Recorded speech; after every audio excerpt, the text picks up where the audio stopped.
I took my late wife's broken e-reader to a repair shop in Portland. The technician stared at the screen for a few seconds, then suddenly locked the door. His voice trailed off almost a whisper. "Sir, you shouldn't let anyone else see what's inside this device." I frowned, completely bewildered. "What are you talking about?" He pushed the device across the counter, his eyes tense. "You need to listen to the last recording your wife left behind." I pressed play, and I discovered a truth that made my blood run cold with shock.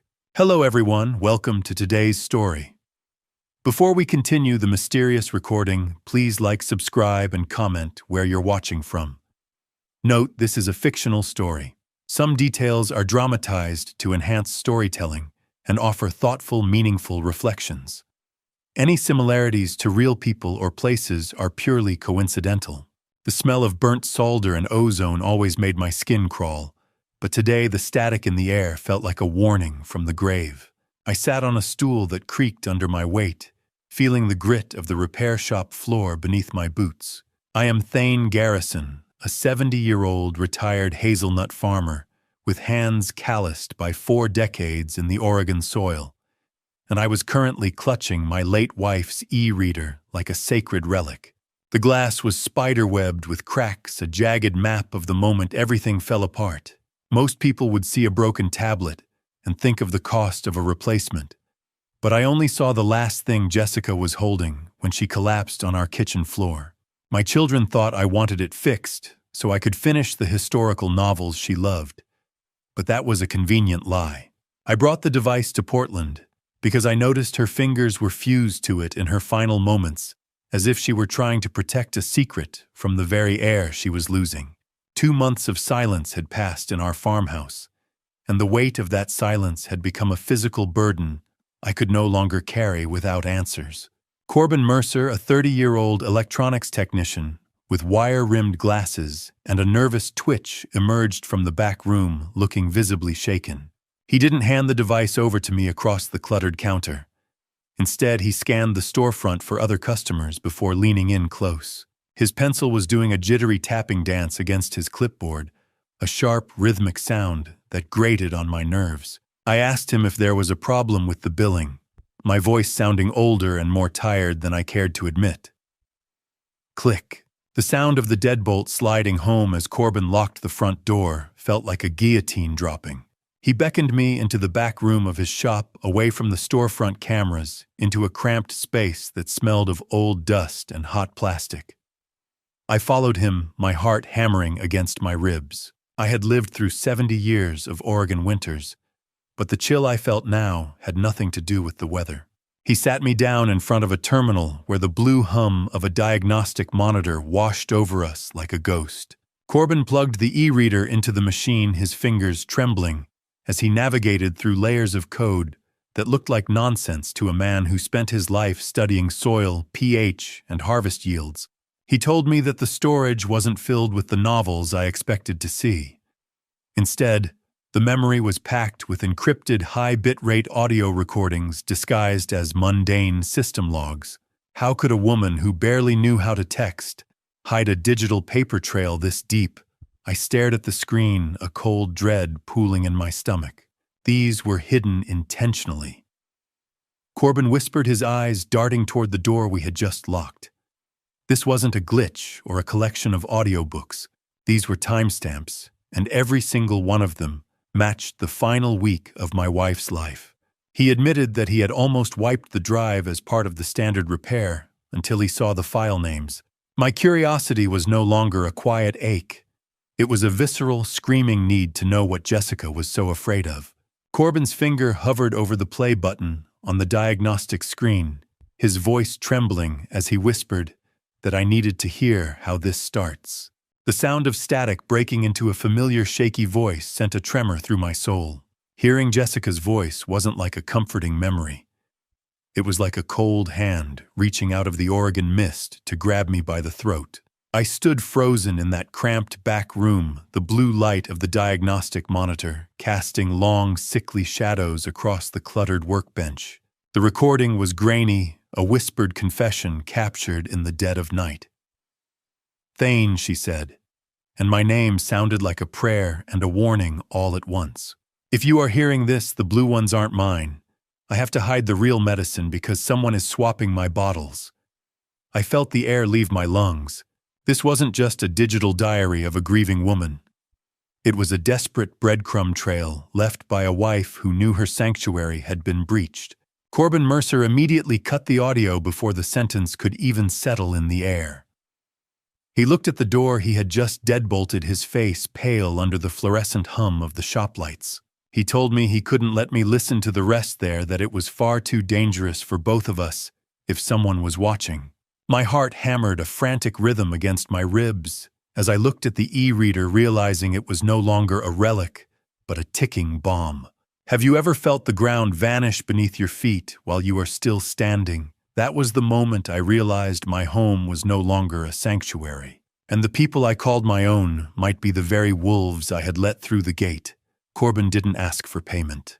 Instead, he slid a pair of high-end, noise-canceling headphones across the scarred table, his eyes darting toward the security feed. He warned me that as long as I stayed within the standard reading interface, the files remained invisible. But if someone with his skills went looking, I would be in trouble. He leaned in, his voice barely a breath, telling me not to trust my family, not a single one of them, until I had heard the end of that file.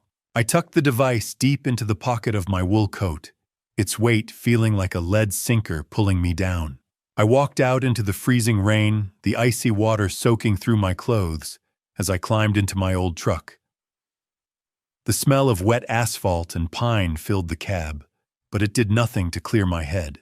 I pulled onto Highway 99 West, the rhythmic, frantic slapping of the windshield wipers struggling against the torrential downpour. The rain didn't just fall. It attacked the windshield like 1,000 tiny needles trying to wash away the sins of my own bloodline. I gripped the steering wheel until my knuckles turned white, my mind racing back to the night Jessica died. I remembered my children hovering over her bedside, their faces masks of concern. I asked myself who was really in the room that night and why I had been so blind. As I slowed the truck, I looked down at the e-reader on the passenger seat. In the dim light of the dashboard, I noticed the spider-webbed cracks on the glass again. They didn't radiate from a single point of impact like a fall would cause.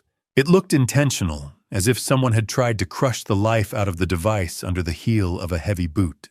As the farmhouse finally came into view through the gray curtain of the storm, I saw a familiar silhouette standing on my porch, waiting in the dark. The headlights of my truck cut through the gloom, illuminating a figure I wasn't prepared to see. I killed the engine, but the silence that rushed in was louder than the storm, punctuated only by the rhythmic creak of a porch swing that shouldn't have been moving. My hand drifted to the pocket where the e-reader lay, its jagged screen a cold weight against my thigh. I stepped out into the mud, the freezing rain soaking my wool coat instantly, and realized it was just Pete Miller, my 80-year-old neighbor, who had farmed the plot next to mine since we were both boys. He looked spooked, his yellow rain slicker gleaming under the flickering porch light. "Thane," he said, his voice barely rising above the wind, "you ought to lock your gates. Those men in the black SUV, they weren't looking for hazelnuts." I felt the metallic taste of adrenaline sharp against the roof of my mouth. Pete told me he had seen Silas, my own son, snooping around the property while I was in the city talking to men who looked like they'd never stepped in dirt in their lives. He handed me a damp envelope he'd found stuffed in the mailbox before shuffling back toward his own truck. I hurried him away, my paranoia blooming like a dark flower, and locked the front door with a trembling hand. I retreated to the kitchen, the only room that still smelled faintly of Jessica's lavender and lemon zest. The rhythmic thumping of the storm against the farmhouse felt like a giant's fist trying to get in. I sat at the oak table under a yellowed, flickering bulb and put on the noise-canceling headphones Corbin had given me. I selected File 1 titled The Blue Supplement. Jessica's voice filled my head, and for a second the grief was so physical I nearly doubled over. But her voice was steady, clinical, even as she detailed a trip she'd taken to a pharmacy in McMinnville, 2 towns over. She explained that she had taken the vitamins Silas had been bringing her to a professional for testing. Bang! A shutter blew loose outside, sounding like a gunshot in the hollow house. I jumped, my heart clawing at my ribs, before the recording pulled me back down. Jessica said the pharmacist told her it wasn't a vitamin at all. It was warfarin, a blood thinner administered at 5 times the dose for a woman her size. The clinical cold memory of that pharmacist's verdict echoed in my ears through her retelling. My wife described the physical toll it had taken, the purple bruising on her forearms she'd hidden under long sleeves, and the constant metallic taste that had ruined every meal I'd cooked for her. Jessica's voice was a ghost bridge, the only thing keeping me from drowning in the black ink of my own despair, as she explained why she'd stayed silent. She was terrified I would confront Silas and get hurt. She ended the file by telling me she had hidden the pharmacy receipt in the hollow of the old oak we called the wedding tree. But then her tone shifted to something even more urgent. She revealed that the pharmacy test wasn't her only proof. She had been secretly filming the kitchen for weeks with a hidden camera I never knew existed. As Jessica's voice faded out, she whispered one final sentence that turned my blood to ice. Check the stove, Thane. They've already started the next stage. I ripped the headphones off my gaze, snapping toward the kitchen range, a cold sweat breaking across my brow. I didn't just walk toward the kitchen range. I lunged, my hand trembling as I reached for the dials that should have been cold. The air in the kitchen was thick with the faint, rotten egg smell of natural gas, a scent that shouldn't have been there since I'd finished my tea hours ago. My heart hammered against my ribs like a trapped bird as I found the rear burner valve wide open, though no blue flame flickered. I twisted the dial shut, the silence of the house suddenly becoming predatory. It wasn't just a simple mistake. As I leaned closer, I discovered that a linen dish towel had been placed dangerously close to the pilot light, a deliberate attempt at arson disguised as senility. Someone had been in my house while I was at the repair shop, moving through my life with the clinical precision of a butcher. I threw open the kitchen window, letting the cold, damp November air rush in to clear the poison from the room. "You tried to burn the evidence, didn't you, Silas?" I whispered to the empty room. "Not tonight. Not on my watch." I stood there in the dark, my mind sharpening with a terrifying clarity that only comes when you realize the people you loved have become your executioners. At dawn, the headlights of a luxury SUV swept across the kitchen walls, cutting through the morning mist like searchlights. Silas Garrison, my 45-year-old eldest son, who had long ago traded farm work for the hollow promises of Silicon Forest startups, stood in the kitchen doorway looking at me with a practiced, pitying concern. Behind him was Leone Ross, a 42-year-old hedge fund manager whose designer heels clicked sharply against the farmhouse hardwood. She entered the room with a smile that never quite reached her cold amber eyes. Thud. Silas slammed a box of voodoo donuts onto the counter, a sound like a gavel in the silence. The cloying, sugary scent of glazed donuts immediately fought with the lingering trace of gas. Silas stepped toward me, his voice dripping with a saccharine sweetness that made my skin crawl. He told me they were so worried after I didn't answer my phone last night. But I saw his eyes immediately dart toward the stove, checking for the results of his handiwork. "Good morning, Thane." Leone chirped, her voice as sharp as her jewelry. "You smell a bit like gas, dear. Are you sure you're feeling all right? How do you fight an enemy that smiles while they're digging your professional grave?" I sat at the kitchen table feeling trapped in my own home. Leone accidentally found a charred cloth near the stove that I knew wasn't there minutes ago. She sighed with a practiced clinical sympathy, exchanging a dark look with my son. "Silas, look at this," she said, her voice dropping to a theatrical whisper. The burner was left on again. My son leaned in, his forehead slick with sweat despite the morning chill. He told me they couldn't keep living in fear that the house would go up in flames while I was sleeping. I watched them work in tandem, a perfectly choreographed performance of concern designed to strip me of my land and my life. Leone reached into her designer handbag and pulled out a glossy brochure for Riverside, her voice dropping to a whisper. Thane, we've already paid the deposit. It's for your own safety. She revealed she had already made an appointment with a specialist for me, and it was scheduled for that very afternoon. I looked from the brochure to Silas's sweating forehead, realizing that the only way to beat a shark is to make it think you're already bait. I stared at the glossy photos of smiling seniors in the brochure, making my hands tremble just enough to satisfy the two predators sitting at my breakfast table. The slick chemical texture of the paper felt like a warning against my skin, but I kept my gaze down, projecting a hollowed-out version of myself. I put on the performance of a lifetime feigning confusion as I traced a finger over the image of a manicured courtyard. "Is this near the farm, Leon?" I asked, my voice thin and cracking at the edges. "My hazelnuts will be ready soon, and I need to be here for the harvest." "It's nearby, Thane," she cooed, her cloying perfume hanging in the air like a heavy shroud. "But you don't need to worry about the trees anymore. Silas will handle that burden for you." I watched her body language from beneath my brow. She leaned in with a predatory grace, describing the amenities of the lockdown facility as if she were pitching a luxury spa. In reality, she was describing my prison cell, a place where doors only opened with a code I wouldn't be given. Silas nodded along his eyes, darting toward the hallway where I'd left my coat earlier. Screech.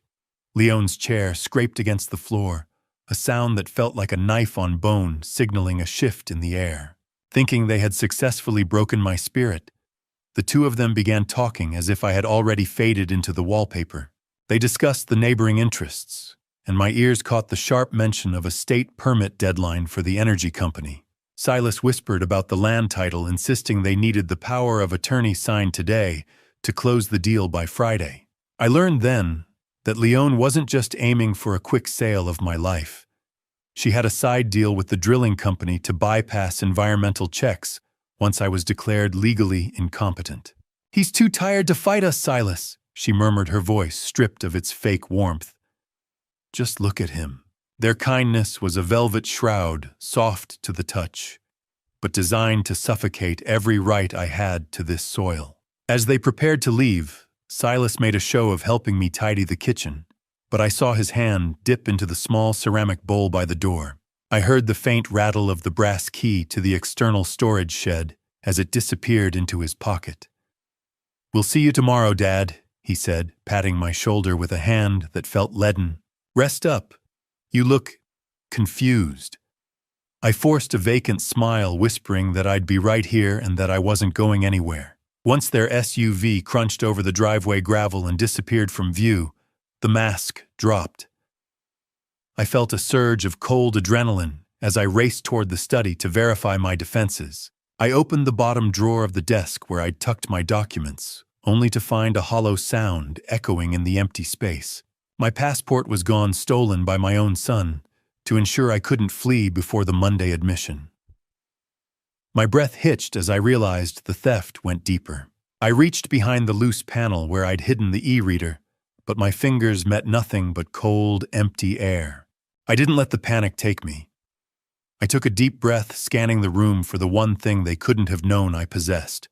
My fingers clawed at the underside of the desk, meeting only cold, empty air where the device, my only connection to Jessica's truth, should have been. My heart hammered against my ribs, a dull thud in the oppressive silence of the study. Then I remembered. I had deliberately left a cheap broken tablet from the junk drawer out in plain sight as a decoy. The vultures were too efficient for their own good. They had snatched the shiny glass bait and missed the real e-reader taped securely behind the heavy oak bookshelf. I retrieved the actual device with trembling hands, feeling a small, sharp surge of victory over my own flesh and blood. Silas never did pay attention to the details, always looking for the quickest score. I whispered to the shadows that I still had her, that I was still listening. To ensure no hidden microphones captured my reaction, I retreated to my soundproofed basement workshop. The air down there smelled of damp earth and old grease, a familiar, honest scent that Leon's perfume couldn't reach. I sat at my rough, unfinished cedar workbench, the cold sweat dripping down my spine as I activated File 2. The recording was high quality, likely captured, while Leon and Silas were walking through the hazelnut orchard, unaware that Jessica had left her device in a garden basket nearby. Leonie's voice had a high-pitched metallic whine that set my teeth on edge. She spoke of the fracking potential of my eastern 50 acres, claiming the sale would cover her firm's recent embezzlement scandal. I had to stop the recording. My stomach lurched, the taste of Leonie's pastries turning to ash in my mouth. I leaned over the workbench, the wood grain blurring before my eyes.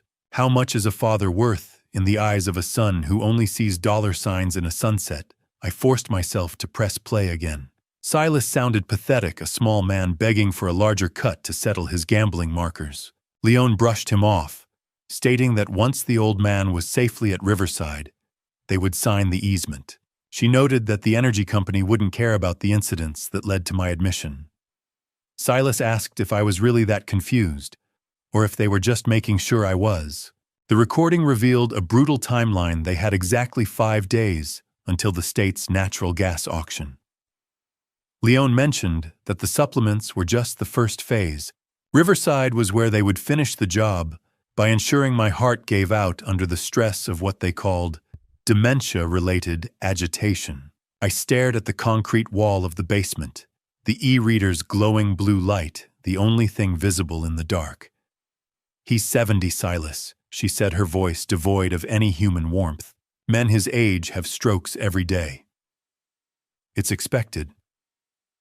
I sat there in the gloom, realizing my son wasn't just stealing the land I had spent 40 years tending. He was participating in my execution. "I'm not going to be a house that's cleared, Leon," I thought with a cold, murderous resolve. "I'm the one who planted these trees." The file ended with the sound of a third voice entering the conversation. On the recording, a voice I recognized instantly, and one that made the e-reader slip from my numb fingers. The basement was silent, but my mind was screaming. The third voice shouldn't have been there. The voice of my own son was a knife, but the third voice on that recording was the whetstone that sharpened it, the dry, clinical tone of Arthur Vance, our family's longtime financial advisor. For 30 years, I had trusted that man with the fruits of my labor, every harvest and every investment.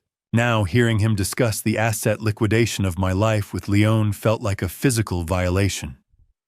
I sat in the darkness of the workshop replaying those whispered words.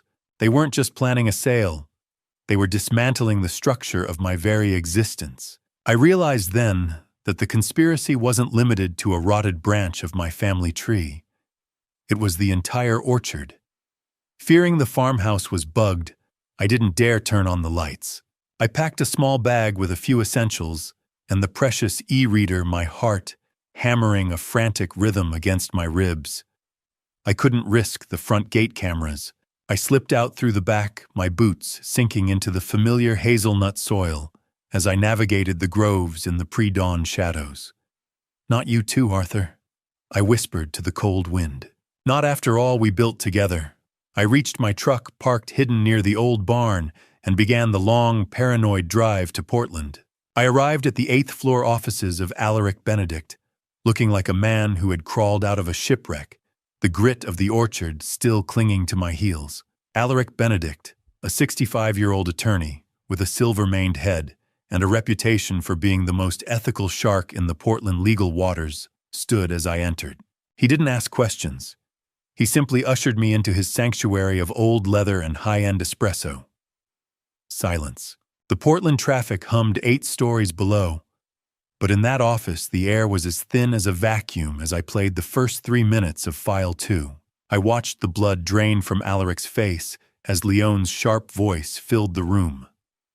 "Alaric," I said, my own voice trembling with suppressed rage, "they aren't waiting for me to die. They're making sure I do." He took a long, slow breath and told me we were going to look at everything Jessica left behind. He pulled up a recent filing from the county clerk's digital portal, something I hadn't even known existed. My eyes burned as I stared at the clinical blue light of his monitor. He showed me a restated will dated only 2 weeks before Jessica's death. The signature was a masterpiece, but I knew it was a lie. How many times had I shaken that boy's hand While he held a forged dagger behind his back, Jessica had developed a slight tremor from her Parkinson's, a detail the forger had missed by making the pen strokes too steady. This document granted Silas immediate power of attorney and ownership of the farm the second I was deemed incapacitated. Alaric's pen scratched against a legal pad, a sound like teeth grinding in the quiet office. He told me the courts didn't know it was a fake yet, but there was more. Silas hadn't just forged a will. He had already used it as collateral to secure a massive bridge loan against the farm's equity. Alaric leaned back, his eyes dark with a new terrifying realization. "Thane," he said, his voice dropping. "If they've already taken the loan, they don't just need you in Riverside. They need you gone before the first payment is due." The implications of Alaric's words hit me harder than the revelation of the forgery itself. The drive back to the Willamette Valley felt like descending into a grave I had helped dig with my own silence. My old truck rattling through the evening fog that clung to the hazelnut trees like a shroud. I arrived home at dusk, and the farmhouse looked like a hollow ribcage against the gray Oregon sky, stripped of the warmth Jessica used to provide. I didn't enter through the kitchen.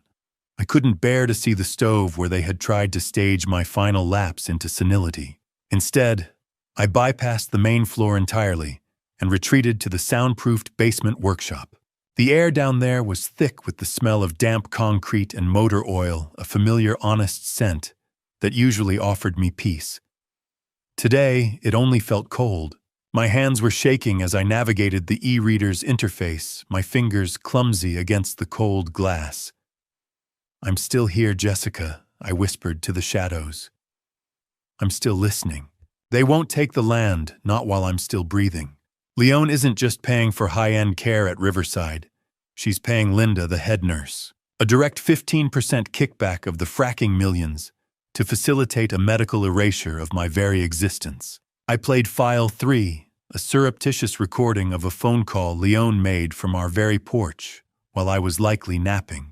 The clinical sharp tone of Linda's voice on the recording made my skin crawl as she haggled over the price of my mind. "I need him" under Linda Leone's voice cut through the static with a chilling lack of emotion. "Heavy sedation for the agitation he'll surely show when the gates close." Thump. A branch hit the basement window, sounding like a hand trying to claw its way into my sanctuary. I nearly dropped the device, my heart hammer striking my ribs.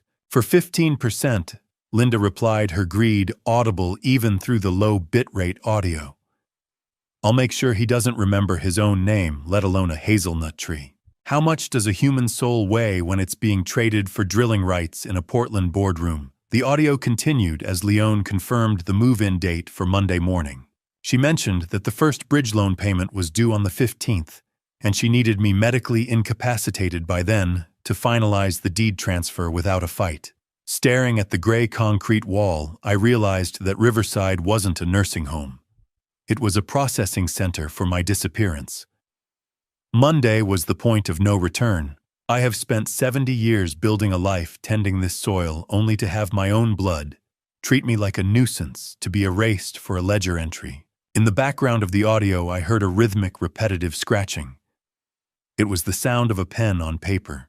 I realized with a jolt of horror that Silas was right there with her, practicing my signature over and over again, perfecting the forgery for the final transfer papers. I closed the e-reader, my mind racing through the 3 days I had left to live before the chemical fog claimed me. Suddenly, the silence of the basement was shattered. I heard the heavy, familiar tread of boots on the floorboards directly above my head, a vibration that rattled the tools on my workbench. Someone was in the house. I pressed my back against the cold concrete wall, the e-reader clutched to my chest. As the basement door groaned open and a sliver of light cut through the darkness like a searchlight in a prison yard, the heavy, familiar tread of boots on the floorboards above had been a warning. Now the rhythmic creak of the stairs told me the predator was descending into my sanctuary. I remained motionless, a shadow among shadows, as Silas entered the workshop.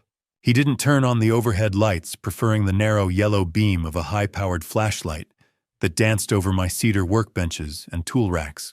I realized then that my son wasn't just checking to see if I was home. He was hunting. "Where did you put it, you old fool?" He muttered, his voice thick with a greedy desperation that made my skin crawl. He tossed a stack of old blueprints aside, clearly searching for the e-reader he thought he'd already secured with Leone. The realization that they knew Jessica had been documenting them and that they were terrified of what she'd left behind crystallized the last of my hesitation into a cold, hard diamond of resolve. Silas eventually kicked a wooden stool in frustration, grumbling that it wouldn't matter what I remembered in 2 more days anyway. As he retreated back up the stairs and the door clicked shut, the silence that returned was different. It was no longer the silence of a victim, but the quiet of a man preparing for a long overdue harvest. Have you ever walked into a lion's den? Because it was the only place you could find a spear, I returned to my workbench, the e-reader's blue glow illuminating my calloused hands as I replayed a specific fragment of Jessica's recordings. She had mentioned a master key hidden within Riverside's digital patient logs, evidence of the bribery and the lethal sedation protocols that Linda had used on others. I understood now that I couldn't win this fight by running to Portland again. To get the proof needed for a murder charge, I had to be inside the belly of the beast. You want me in a cage, Silas, fine. But I'm bringing the key with me. I'm coming for you, Linda. I spent the remaining hours of the night in a fever of tactical preparation. I used my finest watchmaking tools to gut an old hearing aid, retrofitting the casing with a high-sensitivity digital recorder. My rage was a whetstone, and I was sharpening myself into a blade they would never see coming. I packed my suitcase with the deliberate clumsiness of the man they wanted me to be mismatched. Wool socks, tattered old photos of the orchard, and a stained cardigan. Hidden in the lining, however, were the tools of my new trade. As the gray, cold light of an Oregon dawn began to bleed through the bedroom window, I stood before the mirror and practiced the vacant, wandering stare of a man whose mind was a sieve. Look at me, Jessica. I'm the best actor this valley has ever seen. Monday is the end of the line for all of us. I picked up the phone, my fingers steady even as I forced my voice to shake with a scripted frailty. I called Silas, and when he answered, I let the silence hang for a moment before speaking. "Son," I said, sounding like a man lost in his own hallway. "I think I'm ready to go to Riverside now." Silas's voice over the phone had been a mixture of surprise and greedy relief when I told him I was ready for Riverside. I hung up the silence of the kitchen pressing in on me, but it didn't last. The phone didn't just ring. It shrieked against the kitchen tile, the caller ID flashing with a name that made my heart stutter, Dr. Briar Garrison. I stared at the vibrating device, a tightening in my chest, mirroring the gray light of the morning filtering through the window. Briar was my middle child, a 40-year-old pediatric cardiologist who wore her exhaustion like a second skin. When I answered, her voice was a masterclass in professional distance, the hollow clinical tone she surely used in hospital wards. Dad Silas sent me some concerning notes. She began bypassing any warmth. He mentioned neurological fluctuations and some troubling behavior with the stove. I gripped the edge of the counter, the smell of cold, stale coffee from the morning before rising to meet me. "I'm just tired, Briar," I said, forcing a weary rasp into my throat. "This big house, it gets quiet." My mind raced as I realized the depth of the trap. Silas hadn't just been gaslighting me. He'd been sending Briar medical journals and forged logs of my supposed lapses for weeks.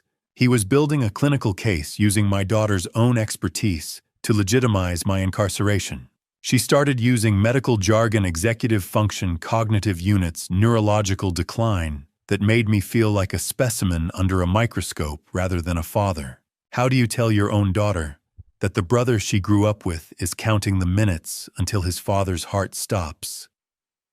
I had to decide in seconds whether to scream the truth or lead her to it. I chose the latter. Silas is very thorough, isn't he? I mused, letting a bit of bitterness bleed through the act. He always was good at organizing things. Her voice was a scalpel, sharp and sterile, cutting through the memories of the little girl who used to follow me through the orchards. She told me Silas was worried about my safety and that Riverside had a top-tier unit. It was a diagnostic trap set by one sibling and sprung by the other's misplaced sense of duty. I dropped the vacant act just enough to sound lucid, even a bit desperate.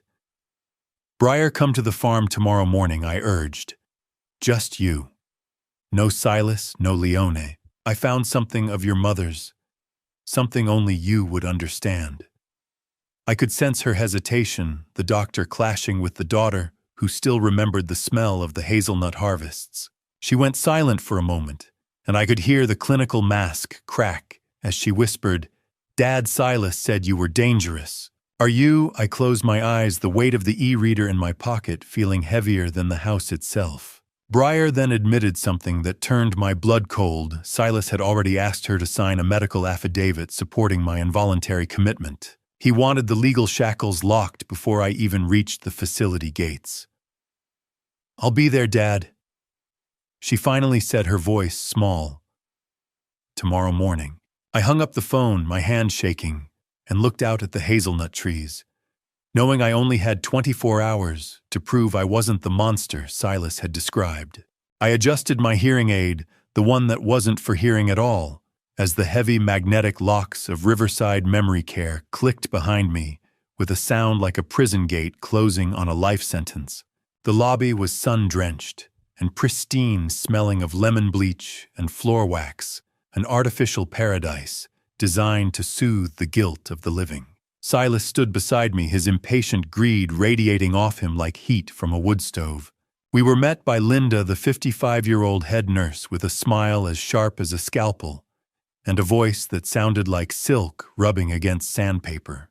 She performed a saccharine welcome, treating me with the patronizing softness one might use on a 5-year-old. I noticed the contrast immediately between her practiced warmth and the clinical coldness in her eyes. Silas told her that I had been having a lot of spells lately and that it was best to start the stabilization protocol immediately. Linda revealed then that she wasn't just a dedicated nurse. She mentioned her direct financial interest in the drilling company through a shell corporation, effectively making her a primary stakeholder in my disappearance. She spoke of safety protocols that were nothing more than restrictions on my autonomy. I felt the weight of the hidden recorder in my ear, catching every word. Linda led us into the locked memory wing, a world of white walls and the unnerving soft hum of the building's ventilation. The artificial brightness of the fluorescent lights made the hollow, vacant stares of the patients in the hallway look even more tragic. They were staring at nothing, their spirits clearly dampened by chemical restraints. Drip. A patient in the hallway spilled a cup of water, and the sound echoed like a gunshot in the sterile silence. My skin crawled as I watched a woman reach out for a hand that wasn't there. Linda openly discussed my agitated nature with Silas, explaining that they use a very specific cocktail for patients with my level of resistance. Silas asked if it was safe, adding that he needed me to be able to sign a few things before I settled in. His voice lacked even a shred of the sun I had raised. How many lives had been traded for dividends in this shiny, carpeted mausoleum? We entered my designated room, a beautiful cage with bolted-down furniture and a window that only opened an inch. Linda slipped a business card to Silas with a handwritten note about the extra service fee they had discussed. She told him she would have the papers ready for Monday and to just make sure the consultant fee cleared first. She looked at me and said it was a lovely view and that I would never want to leave. I realized then that I had captured enough audio of their conspiracy to burn this entire place down, but a new horror struck me. As we passed the on-site pharmacy, I saw the order for my stabilization cocktail being prepared. It was specifically designed to mimic the stroke symptoms that killed Jessica, a chemical execution, waiting for me in a small plastic cup. As we walked back to the car, Silas patted my shoulder, his hand feeling like a slab of cold meat. He told me that Monday was going to be the start of a whole new life for me. The interior of Silas's Lexus smelled like leather and lies as we pulled away from the curb. I slumped against the cold leather headrest in the back seat, letting my jaw hang slack and my breathing go shallow, transforming myself into the harmless, empty vessel they wanted me to be. To them, I was already a ghost, a remnant of a man whose only remaining utility was a signature. Silas steered the car onto Highway 99 West, the rhythmic thrum of tires on the interstate creating a hypnotic pulse that masked the mechanical hum of my modified hearing aid. Believing I was out cold, Leone popped a piece of mint gum and leaned toward the driver's seat. She laughed a sharp, brittle sound, noting that the facility had really taken the fight out of me. She revealed that she had been intercepting Breyer's calls to the farm for weeks, ensuring that the only information our doctor-daughter received was a curated list of my supposed episodes. Silas gripped the steering wheel, the orange glow of the setting sun hitting the dashboard and reflecting in his eyes. He asked if Breyer would really go through with it, and Leone assured him that if a cardiologist signed off on the symptoms, no court in Oregon would touch them. Honk. Silas tapped the horn at a stray deer, a sound that vibrated through my skull like a funeral bell. But I didn't flinch. I kept my performance flawless as Leone detailed the final logistics of the natural gas lease. The drilling equipment was already staged 3 miles away, waiting for the legal gates to open. She spoke of my Jessica with a casual cruelty, remarking that she should have sold nicely and wouldn't have had to suffer if she hadn't been so stubborn. I felt a surge of cold fury when Silas didn't defend his mother's memory. Instead, he agreed that the farm was a wasted legacy and that they were finally putting the soil to good use. "Do you ever feel bad about Mom?" Silas asked, his voice momentarily thin. Leone's reply was a whetstone for my rage. She said she felt bad that Jessica was so difficult. They were just finishing what she wouldn't start. How do you quantify the cost of a son's soul when it's being traded for a lease agreement? By the time we reached the farm, the sun had dipped below the horizon, leaving the house in a tomb of shadows. Silas helped me stumble into the entryway, his touch a sickening display of false care. Once the SUV's taillights faded down the driveway, I stood straight, the fatigue vanishing in the wake of tactical necessity. I pulled the recorder from my ear, my fingers trembling with a grim triumph. I connected the cold metallic click of the device to the e-reader's charging port and watched the blue light of the sync progress. I uploaded the entire car confession to the secure cloud drive Alaric had established, ensuring that even if I didn't survive the weekend, the truth was already out of their reach. I discovered through Leone's earlier whisper that the consultant fee Silas had mentioned was actually a bribe to the county coroner to ensure a full autopsy was never performed on my wife. "You just signed your own warrants, Silas?" I thought, staring at the screen. I saw the blinking upload icon turn into a solid notification. Upload complete. I stared at the rectangle of light in the dark kitchen, realizing I still hadn't listened to the one file Jessica had labeled with only my name. The kitchen was a tomb of shadows, the only light coming from the glowing rectangle of the e-reader in my hand. I didn't stay there. I retreated to the soundproofed basement workshop, the one place where the air still felt honest even if it was cold.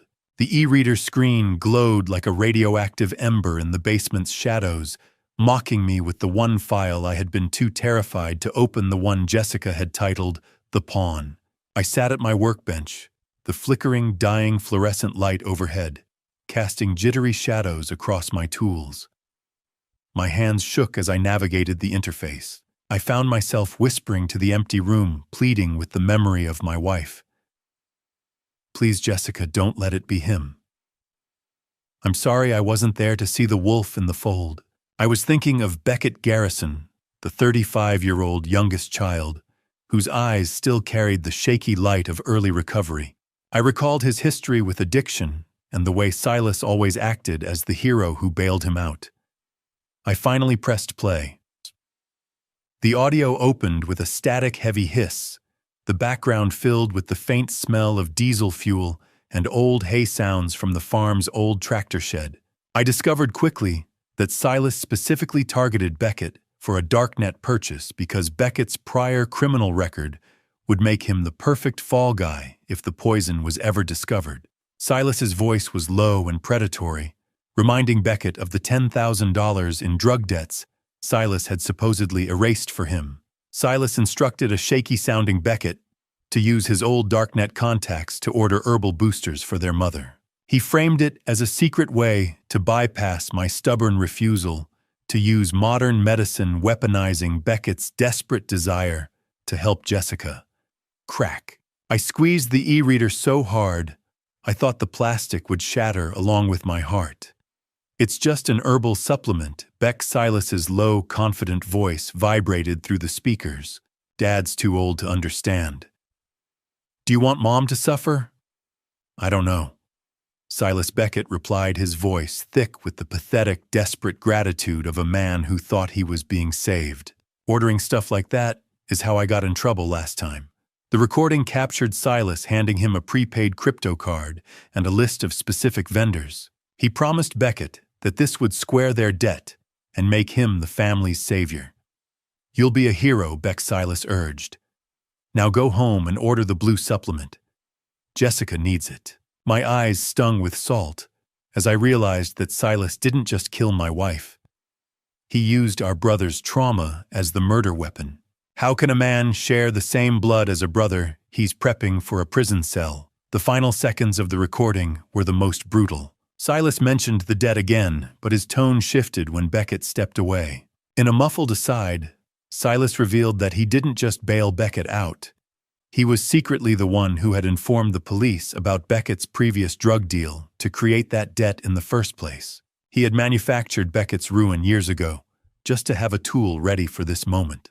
I turned off the device, the silence of the basement suddenly heavier than the earth above it, and realized there was one person I had to find before Breyer arrived in the morning. Silas hadn't just stolen a life. He had tried to bury 2 sons under the weight of his own greed. I didn't wait for dawn. I climbed the basement stairs, my legs heavy, but my path clear. The house was silent, yet every floorboard seemed to scream with the betrayal I had just heard. I stood on the porch, the dawn light bleeding over the hazelnut trees like a bruised ego, watching the silver SUV of my daughter, the one with the stethoscope and the clinical coldness, climb the long gravel driveway. Breyer arrived at the farm with a rhythmic crunch of gravel that sounded like a countdown. She stepped out of the vehicle wearing her medical scrubs, the sterile scent of the hospital still clinging to her like a protective layer of armor. She didn't offer a hug. Instead, she greeted me with a lingering diagnostic gaze, checking my pupils and the steadiness of my gait, as if I were a specimen in a lab. "You look tired, Dad," she said, her voice stripped of daughterly warmth. "Silas said your coordination was off yesterday."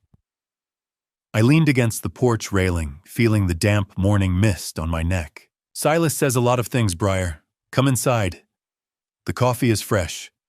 As we walked through the door, she revealed she hadn't just come to check on my health. She reached into her bag and pulled out commitment papers that Silas had already pre-signed, intending to force me into Riverside today if I showed even a flicker of instability. The clinical precision of the ambush made my stomach turn. I led her into the kitchen, the air thick with the smell of high-octane espresso I had brewed to keep my hands from shaking. I refused to engage in her memory tests or the practiced medical small talk she used to maintain distance. Thump. Breyer's medical bag hit the floor, the stethoscope clinking like chains in the sterile silence of the room. I maintained a stoic, almost unnerving silence that forced her to stop her interrogation. "I am not here to play Dr. Breyer," I said, my voice low and authoritative. "I am here to be your father." I placed the e-reader and the heavy, cold, noise-canceling headphones on the scarred oak table.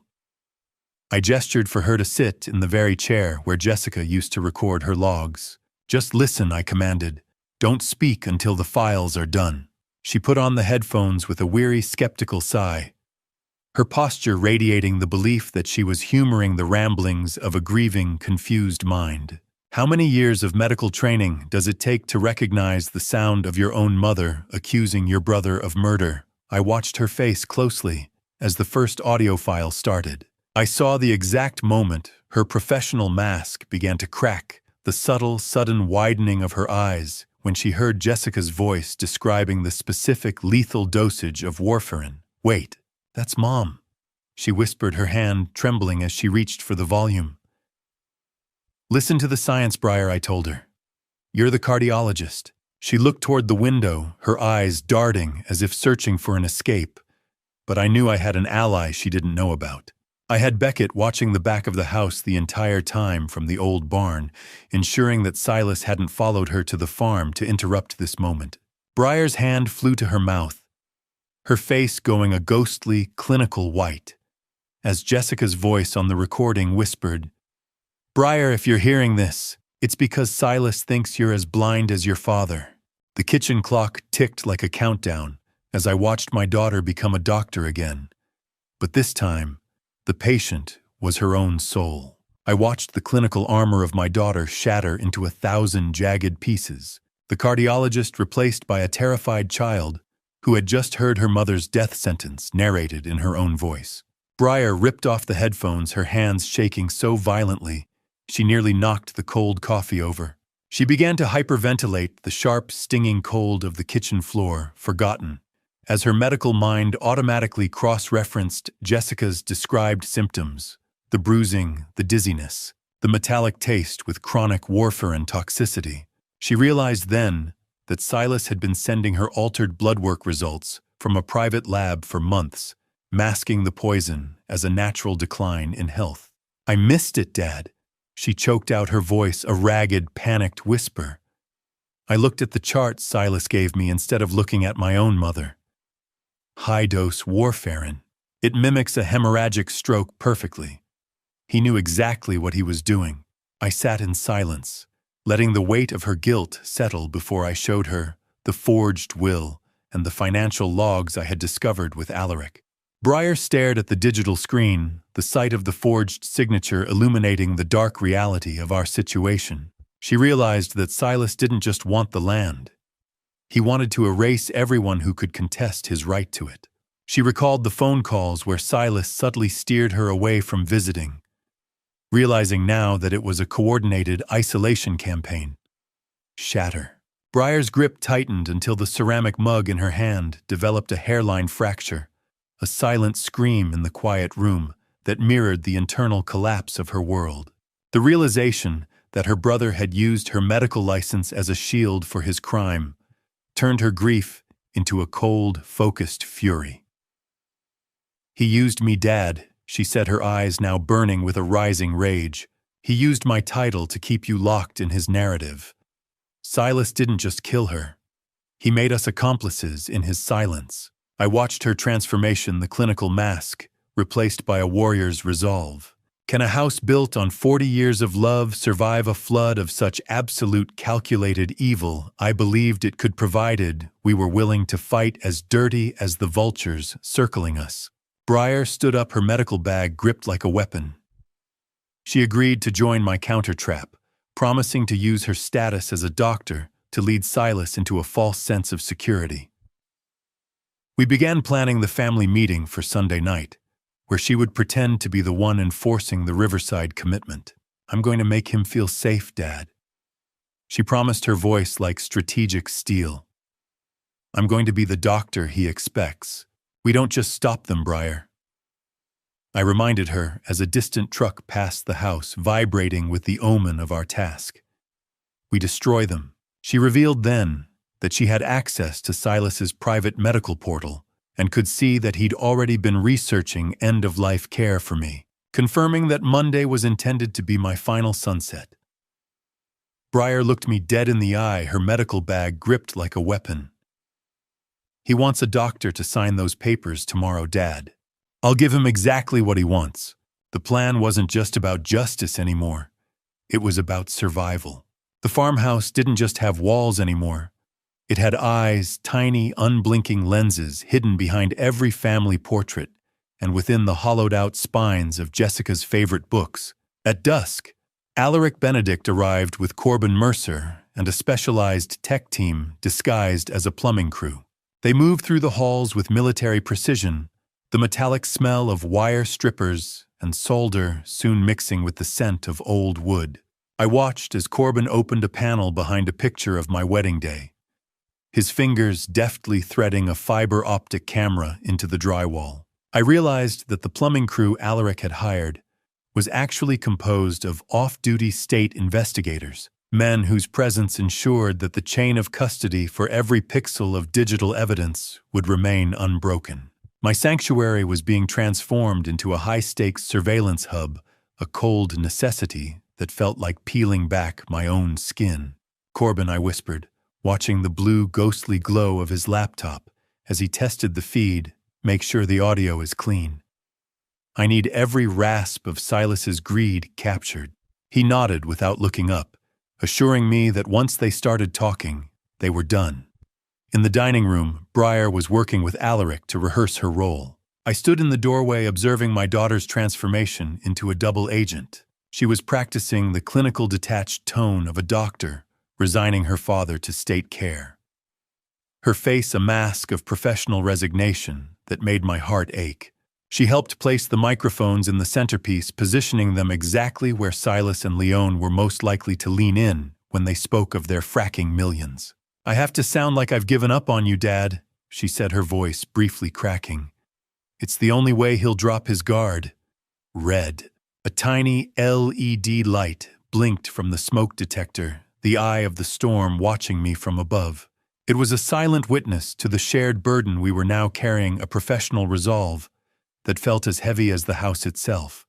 With the team finally hidden away in the basement, I sat in the kitchen, the flickering shadows of the hazelnut trees dancing against the window.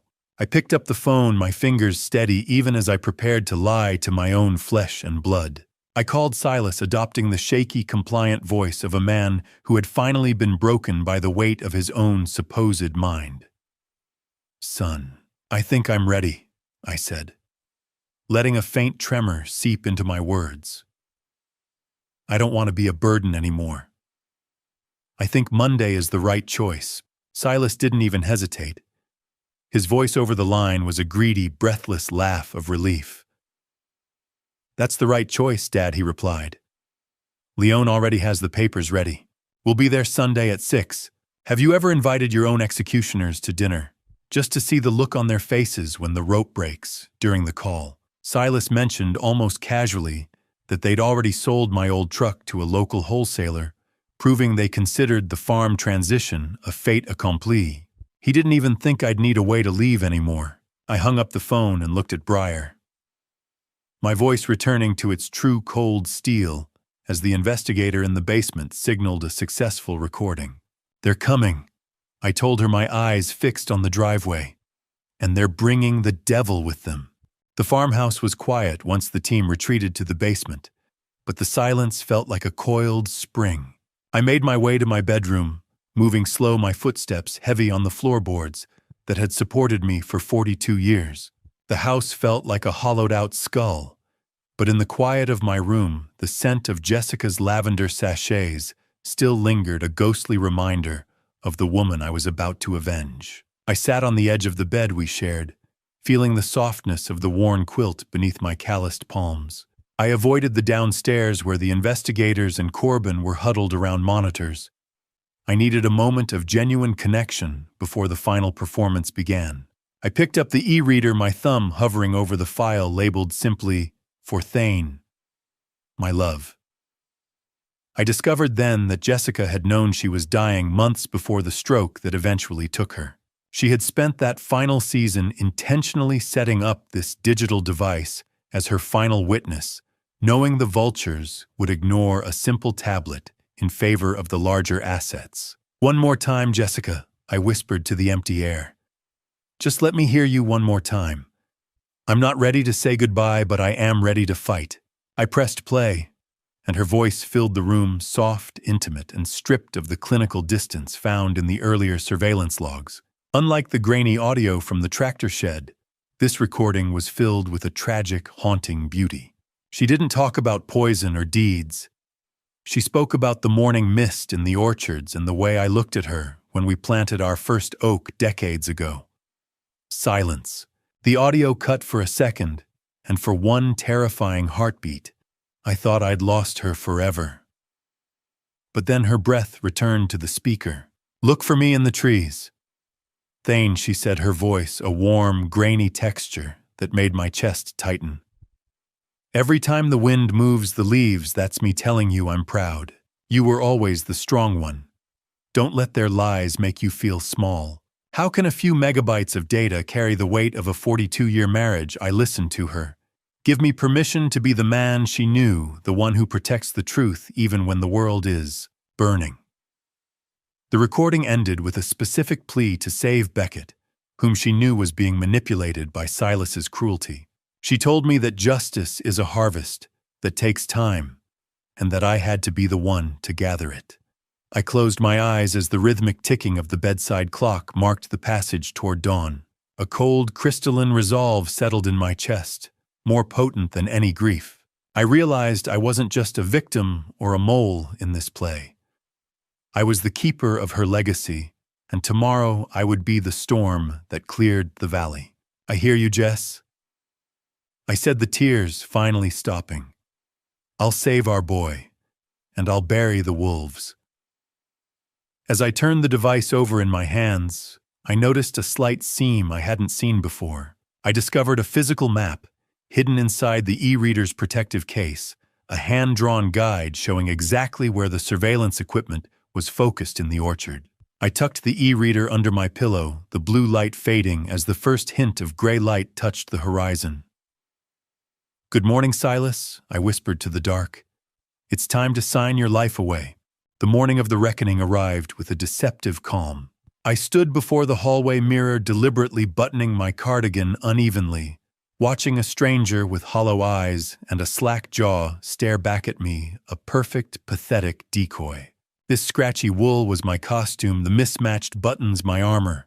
I moved to the kitchen and placed a half-eaten cold piece of toast on the counter, a small detail, to simulate a mind that had forgotten its own breakfast. I even left my hair uncombed, letting the silver strands stand at jagged angles. I checked the hidden monitor tucked behind the boxes of cereal in the pantry, seeing Corbin's green light signal that the surveillance network was live and broadcasting every shadow to Alaric's remote server. I adjusted the device in my left ear, then reached for the one in my right. I had a second hearing aid now, one that didn't record, but instead allowed me to hear the tech team's live commentary from the basement. It was my direct line to the men who would eventually become Silas's jailers. "They want a victim," I whispered to my reflection. "I'll give them a masterpiece. Checkmate starts with a pawn's first move." I walked through the living room, touching the grain of the furniture and the edges of the frames Jessica had loved. I stopped at her favorite armchair, the one where she spent her afternoons reading until the tremor in her hand became too much. A sudden warm draft brushed against my cheek, a ghostly warm sensation of her presence, giving me the strength to endure the coming humiliation. It was as if she were standing right there, leaning in to offer a blessing before the storm broke. "I'm doing this for our boy Jess," I thought, my heart swelling with a poignant resolve. "For the land. Stay close. I'm going to need you when the yelling starts." Every "I don't remember" I was about to utter today would be a nail in Silas's legal coffin, a necessary lie to bring about a greater truth. Crunch. The sound of tires on gravel was the firing of the starter's pistol. The low rumble of an engine vibrated through the old floorboards, shaking the very foundation of my home. I quickly moved to the kitchen table, slumping my shoulders and letting my gaze drift toward the window, purposely out of focus. Through the security feed on my phone, which I tucked beneath a folded newspaper, I watched Silas's Lexus pull into the yard, followed closely by Leon's sleek SUV. They looked like people of business, sharp and efficient, never realizing they were walking into a cage. How many times had I welcomed that son home with a hug, never realizing I was embracing a snake? I felt a lethal focus sharpen my mind, even as I kept my face as blank as unwritten paper. Here come the wolves. Time to open the door. As I watched the cars stop, I noticed a third vehicle trailing the vultures, a nondescript white van that hadn't been part of the plan. I realized with a jolt of ice in my veins that it was Nurse Linda arriving early to ensure the sedation protocol started before Briar could even intervene. They weren't just coming for a signature, they were coming to put me under. The doorbell chimed a cheerful domestic sound that felt like a death knell, and I took one last deep breath of the man I used to be before I stood up to play the fool. The front door swung open, and the smell of Leon's cloying perfume flooded the entryway like a chemical spill. I pulled the door open, my posture slumping into the fragile frame of a broken man, as the evening chill rushed in to meet the two wolves standing on my welcome mat. Silas stepped forward, first offering a shallow, performative hug that felt like being measured for a casket. "You look, well, Dad," he said, his voice dripping with a practiced pity that made my skin crawl. "A bit disoriented, but that's why we're here." Leon stood just behind him, her eyes immediately scanning the foyer for any sign of the e-reader they thought they had secured. Beyond them, in the growing shadows of the driveway, I noticed a third vehicle, a nondescript white van. It confirmed that Nurse Linda had arrived early, a silent vulture waiting to facilitate my abduction the moment the ink dried. "I just wanted to see my children," I whispered, letting my gaze wander aimlessly. The trees. They were talking so loud today. I discovered quickly that Silas hadn't come alone. He had a private notary waiting in his car, ready to make my signature legally binding before the first course was even served. I led them into the dining room, where Briar was already seated, her face a mask of clinical detachment that mirrored the sterile brightness of the chandelier overhead. Silas was visibly agitated, checking his watch every few minutes and sweating through the collar of his expensive dress shirt. Clack! Leon's briefcase latches snapped open, a sound like a predator's teeth meeting in the quiet room. She assumed the role of the savior, speaking in a soothing, manipulative tone about how much easier my life would be once I signed away my burdens. "It's a beautiful facility, Thane," she cooed, sliding a leather-bound folder onto the table among the plates of untouched food. "You'll have all the care Jessica would have wanted for you. Briar agrees that we need to move fast." I watched a moth flicker against the glass crystals above us, its shadow dancing over the signature lines. How many times can a man watch his own son try to bury him before he stops feeling the pain of the shovel? Silas cleared a space on the table with an aggressive sweep of his hand, flipping to the power of attorney and the Riverside admission pages. He accidentally revealed then that he had already promised the upcoming hazelnut harvest to a wholesale buyer in Salem, proving he was liquidating the farm's future before I had even touched the pen. "Just sign here," Dad. Silas urged, his hand visibly shaking with a mixture of greed and nerves. "Then we can eat. Then everything goes back to being simple." I stared at the lines, pretending to struggle with the concept of the pen. Where do I put the ink?" I asked, my voice thin and trembling. "My hand feels so heavy today." Silas leaned in, his wet, heavy breathing sounding like a predator closing in on a wounded animal. I picked up the heavy fountain pen, the cold, tactile weight of it, anchoring me to the reality of the trap. My nib hovered just millimeters above the line that would strip me of my life when a sharp, electronic chirp sounded from my pocket, the signal from Corbin in the basement that the recording was live and the trap was fully set. The pen clattered onto the table like a bone on a drum, and as I straightened my spine, the vacant fog in my eyes vanished, replaced by a cold, predatory clarity that made Silas recoil. I reached into my pocket and pressed a button on the remote, activating the whole house speaker system Corbin had wired just hours before. The room didn't just fill with sound, it was haunted. Jessica's voice, clear and accusing, poured from the dining room speakers, detailing the specific night she watched Silas swap her blood thinners for high-dose poison. The vultures froze mid-celebration, their faces draining of color as they realized the confused old man they'd come to bury was actually a Trojan horse. "I'm not signing anything, Silas," I said, my voice steady and lethal. "But your mother has a few things to say to you." Silas lunged for the folder, but I slammed my hand down on it first.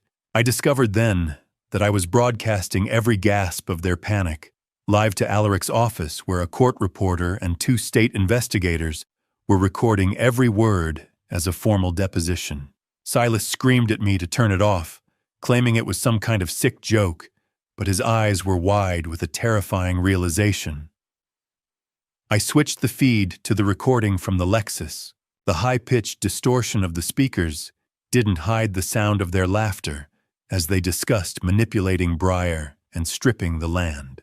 Briar stood up her chair, screeching against the hardwood, her eyes blazing with a fury that finally silenced Silas. "You used my medical license to kill our mother." She whispered the words, hitting Silas like physical blows. "Stop." The music in Silas's head stopped, replaced by the sound of his own death warrant as the recording continued. "It's not what it sounds like." Silas stammered, looking at the ceiling as if the speakers were judge and jury. "Before I let you hear the conversation that ties this all together, are you still with me? Comment guilty or innocent, and add 1 reason why, so I can see how you're judging this family. Please note what follows contains recreated details for narrative purposes to convey the core message. If you're not comfortable with dramatized details, you're free to exit now." The recording shifted to Leone's secret negotiation with Nurse Linda. Leone offered a 15% stake in the fracking rights if Linda ensured I was erased through medical compliance. In that moment, the actual Nurse Linda stepped into the dining room doorway from the kitchen, holding a tray of tea that she promptly dropped. The sound of ceramic shattering joined the mechanical whine of the audio. Linda didn't wait for an accusation. She immediately turned on Leone, screaming that she had been forced into the deal and that Leone had told her I was already terminal. "Shut up." Linda Leone hissed, her face a mask of jagged, sociopathic rage. "Have you ever seen a sociopath realize they've been the one being played?" Linda revealed that she had a recording of her own Leone handing her the initial cash bribe. The smell of fierce sweat and cold gravy hung heavy in the air as the 2 women began a frantic blame game. Leone lunged across the table, her fingernails clawing for my throat, her eyes reflecting the blinding flash of the chandelier. Just as she moved, the sound of heavy boots shattered the front door's frame, and the wood splintered inward as the world I had known finally collapsed to make room for the truth. The dining room exploded into a kaleidoscope of blue and red light as the first officers breached the sanctuary. The air didn't just vibrate. It shattered as the front door gave way, and the focused beams of tactical flashlights cut through the expensive candlelight like surgical lasers. Leone was mid-lunge, her fingers still clawing for my throat, when a broad-shouldered officer intercepted her. He pinned her against the mahogany table with a jarring thud while she screamed obscenities about asset interference and legal overreach. Silas remained frozen in his chair, his face a pale, sweating mask of shock. The metallic snap of handcuffs echoed through the hollow silence of the farmhouse, a sound far more final than any spoken word. As Leone Ross was informed she was under arrest for conspiracy to commit murder, she spit at the boots of the men restraining her, her sociopathic mask fully discarded.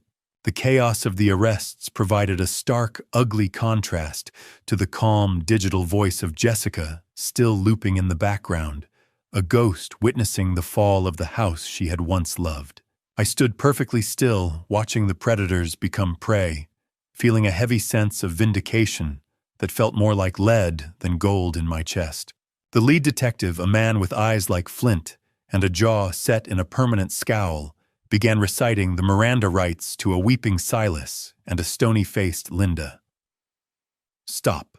The loop of Jessica's voice finally hissed into static, leaving only the sound of Silas's sobbing. The sudden quiet was deafening. Silas collapsed to his knees, finally looking at me, not as a victim, but as the man who had outplayed him at his own game. He began a frantic, incoherent confession. Right there on the rug, his words a muddy flood of cowardice. He claimed Leone's financial pressure had forced his hand, but as he spoke of every pill he had swapped in my wife's bottle, my disgust only deepened. You knew exactly what you were doing every time you opened that bottle, Silas. I said, my voice as cold as the Oregon soil. In a final desperate act of spite, he revealed that he never actually paid the Riverside deposit. He had spent that money on a one-way ticket to a non-extradition country, planning to leave me to rot in a state ward once the deed was transferred. The handcuffs didn't just bind their wrists. They severed the last rotted threads of the family tree. The police led the three of them out into the cold Oregon night, the smell of ozone and damp earth rushing in through the ruined doorway. I stood on the porch, feeling Briar's trembling hand on my arm, watching the rhythmic pulse of police lights bounce off the ancient oak trees. One of the arresting officers paused as he passed me, his eyes softening for a brief second. I discovered then that he was the son of the pharmacist Jessica had visited in secret, revealing that the local community had been protecting me from the shadows all along. "It's over," Dad Briar whispered, her breath hitching in the cold, biting wind of the valley. "They're gone." I looked down the long gravel drive as the taillights disappeared. "No, Briar," I replied, my hand tightening on her shoulder.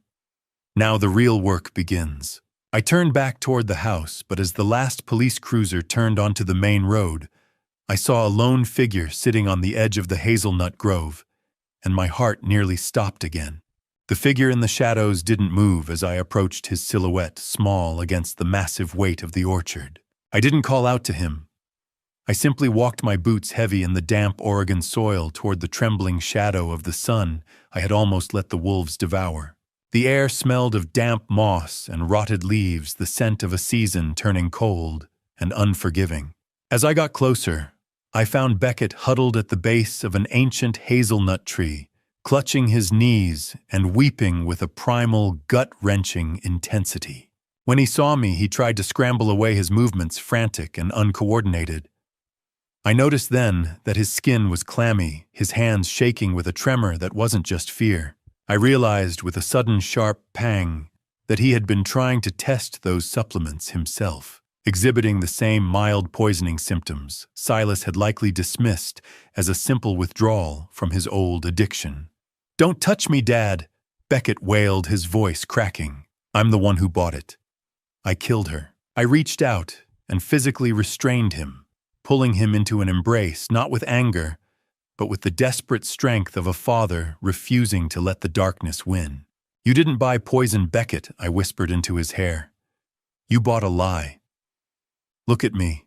I led my nearly catatonic son back toward the farmhouse, bypassing the dining room, where the cloying scent of Leon's perfume still lingered like a stain on the air. I settled him into the study, the very room where Silas had sat comfortably while practicing his forgeries. Quiet. The only sound in the farmhouse was the rhythmic, hollow ticking of the grandfather clock, measuring out the ruins of our family. Beckett began to stammer out the details of the darknet orders, his voice barely a whisper. He told me how Silas had convinced him it would give Jessica energy, that I was too stubborn to save her myself. Every blue supplement he had lovingly handed to his mother had been a bullet Silas had put in the chamber. "He used your love for her as a murder weapon, Beck," I told him, my voice thick with a protective fury. "That's on him, not you. How do you mend a boy who has been forged into a blade meant for his own mother's heart?" Alaric Benedict entered the study then, his professional armor softening as he looked at my broken youngest child. He immediately asserted legal privilege, his flinty eyes promising a different kind of justice. Alaric explained that we needed to document every crypto transfer and every text to ensure Silas and Leon never saw the sun as free people again. He set a digital recorder on the desk, its low, rhythmic hum a steady pulse in the room. I noticed the flickering shadow of hazelnut branches against the study window, looking like reaching fingers. Alaric revealed one final piece of evidence he'd found: Silas had opened a hidden offshore account in Beckett's name. It was a final insurance policy designed to frame his own brother for the entire financial fraud if the murder ever came to light. The bitter taste of iron filled my mouth as I looked at my son. "I'll tell you everything," Beckett whispered, his eyes bloodshot and haunted. "Just don't let them come back here." He looked up at me, then his face pale in the lamplight.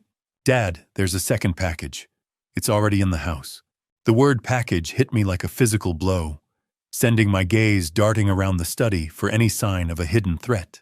I tore the family photos from the mantel, my heart hammering against my ribs, looking for the poison my son said was already waiting to finish what Silas had started. Beckett sat slumped in the wingback chair, his voice a hollow rasp, as he pointed toward the corner of the room. He told me that Silas had instructed him to hide a second delivery in case I got difficult before the Monday move. I approached the grandfather clock, its rhythmic, heavy tick sounding like a countdown to a funeral I wasn't ready to attend. My fingers searched the dark mahogany housing until they caught on something smooth. I pulled away a small, vacuum-sealed pouch taped inside the casing. I discovered then that this wasn't another slow-acting supplement. It was a high-concentration liquid warfarin, a lethal kill shot intended for my very first night at Riverside to ensure my death looked like a natural secondary stroke. I handed the pouch to Alaric, the clinical crinkle of his evidence gloves sounding unnervingly loud in the quiet room. "This isn't just a chemical, Alaric," I said, the taste of stale coffee and bitter regret coating my tongue. "It is a signature on my death warrant." Alaric nodded solemnly, his professional mask tightening as he secured the physical link to Silas's darknet activities. Buzz. Alaric's phone vibrated on the oak table, the sound of a guillotine blade sliding into place. It was 2 a.m, but the world of high-stakes law never sleeps. He had used his high-level contacts to bypass the local sheriff, reaching the state attorney general directly. Alaric had transmitted the car recordings and the crypto logs Beckett provided, and the response was immediate. The farmhouse was now designated a secondary crime scene, and the state was taking over the investigation to prevent any interference from Silas's business associates in the valley. I stood in the kitchen, watching the blue official tint of a digital warrant manifest on Alaric's tablet. Breyer asked if this meant they finally believed us about Jessica, and Alaric simply looked at the screen with a grim satisfaction. The AG had seen more than enough. How do you explain to the earth that you have to take back what you gave it just to prove a crime? As the sun began to rise over the hazelnut trees, the morning mist clinging to the windows like a shroud, the final order arrived. The state attorney general had formally ordered the immediate exhumation of Jessica's body. They needed the tissue proof to turn intent into a murder conviction. I stood by the window, watching the gray light touch the orchards, realizing that justice required me to disturb the final rest of the woman I had loved for 40 years. They need her. Thane Alaric said, his voice soft but firm. The recordings show the plan, but her body holds the evidence. I took a deep breath, the smell of cold morning mist, and turned earth, drifting through a cracked pane. "Wake her up then," I whispered. "Tell her I'm finishing the harvest." Alaric revealed that the state AG's office had already been flagged by the McMinnville pharmacist weeks ago, proving a quiet net was being woven long before I ever stepped foot in Portland. The lead investigator stepped onto the porch, his eyes heavy with the weight of the warrant. "Mr. Garrison, the backhoe is at the cemetery. We need you to identify the site." The cemetery was a sea of gray stone and iron gates, the morning fog clinging to the ground like a shroud. I stood at the perimeter of the family plot, the soil of the Willamette Valley famous for giving life. But as the backhoe's metal teeth bit into the earth, it felt like the valley was vomiting up a secret it was never meant to hold. The smell of damp peat and hydraulic fluid hung heavy in the air, a mechanical intrusion into a place of sacred rest. I watched the excavator's rhythmic thud with a hollow chest, flanked by Alaric and Breyer. My daughter's professional mask was back in place as she consulted with the lead investigator on medical markers, but I could see the tremor in her hands. Alaric tried to reassure me that they were being careful, but I told him careful was for the living. For Jessica, this was just another violation. I discovered then that the initial coroner's report had conveniently been lost in a local server crash months ago, a detail that confirmed Silas's influence over the county's digital infrastructure. It wasn't just a murder. It was a systemic deletion of the truth. I remained in a silent vigil until the vault was finally secured and loaded into a specialized state transport van. Bang! The van door slammed shut, echoing against the marble headstones like a closing cell door. The sound signaled the end of her piece and the beginning of a cold, forensic reckoning. The lead investigator informed me that the toxicology screen would be expedited, focused specifically on the chemical markers of warfarin found in the second package I'd retrieved from the clock. Every minute she was above ground felt like a minute Silas was still breathing free air, and that thought kept me standing despite the exhaustion. 24 hours later, I found myself in the sterile boardroom of the State Attorney General's office in Salem. The gray, unrelenting rain of a Tuesday beat against the glass, and the room smelled sharply of bleach and old paper. The medical examiner, a woman with tired eyes and a steady voice, delivered the verdict. Jessica's liver and bone marrow showed warfarin levels 40 times the therapeutic maximum. The stroke that had killed my wife was no accident. It was a catastrophic, intentional bleed. How many CCS of poison does it take to erase 42 years of marriage? I watched the examiner's hand move with a slow, deliberate grace as she signed the updated death certificate. The rasp of the pen on that thick official document was the most beautiful sound I'd heard in weeks. The cause of death was no longer listed as natural. The word homicide stared back at me in bold black ink. Finally, the paper said what the e-reader had already told me. It wasn't a stroke, Thane, the examiner said softly. It was an execution. Alaric leaned toward me, then revealing that the state had already upgraded the charges against Silas and Leone to first-degree murder.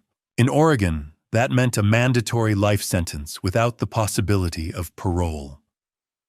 My son would spend the rest of his days behind the very bars he'd tried to build for me. Alaric put his hand on my shoulder, his voice dropping to a whisper as the gravity of the wind settled over us. Thane, Silas's lawyer, is already calling. He wants to talk deal. The word deal tasted like iron and ash in my mouth. The legal system is a marketplace where souls are bartered for years, and my eldest son was currently trying to sell his lover's life just to buy himself a shorter sentence. Alaric sat across from me in his Portland office, his face a map of weary professional cynicism as he detailed the offer Silas's lawyer had floated to the state attorney. My son wanted to trade Leone's head for his own freedom, offering full testimony against both her and Nurse Linda in exchange for dropping the murder charge to manslaughter. He was painting himself as a passive participant, a man supposedly coerced by Leone's dominant personality and financial expertise. I discovered through Alaric that Silas had been recording Leone for months, as insurance essentially planning to betray her long before the police ever arrived at our door. "Tell the lawyer my son can keep his deals," I said, my voice as cold as the frost on a dead branch. "I want the truth, not a bargain." I refused to even consider the offer until Silas faced the full weight of Jessica's recordings in a court of law. Hope is a dangerous weed in a garden of grief, but I felt it tugging at my heart anyway as I left the city behind. I drove east the road, climbing toward a quiet, wooded rehabilitation center tucked away in the Cascades. This was where Beckett had been placed for detoxification and psychiatric evaluation. The air was different here, smelling of pine needles and industrial floor cleaner instead of the stale perfume of a crime scene. I waited in a sun-drenched visiting room, the sound of a distant stream echoing through the open window. I felt the familiar, heavy anxiety of a father who had spent years bracing for his son's next relapse. Beckett appeared a few minutes later, and I was struck by the sight of him. He looked gaunt, but for the first time in years, his eyes were clear and his shaking hands became still as he sat across from me. "I didn't think you'd come, Dad." He whispered, his voice small. "I've spent 40 years coming for you, Beckett," I replied. "I'm not stopping now." I reached out and took his hand, noting the dry, papery feel of his skin. Thud. A pine cone hit the window, a small, natural sound, that felt louder than a gavel in the quiet room. We didn't talk about the case or the lawyers. Instead, Beckett asked about the hazelnut harvest and mentioned a specific graft Jessica was working on before she died.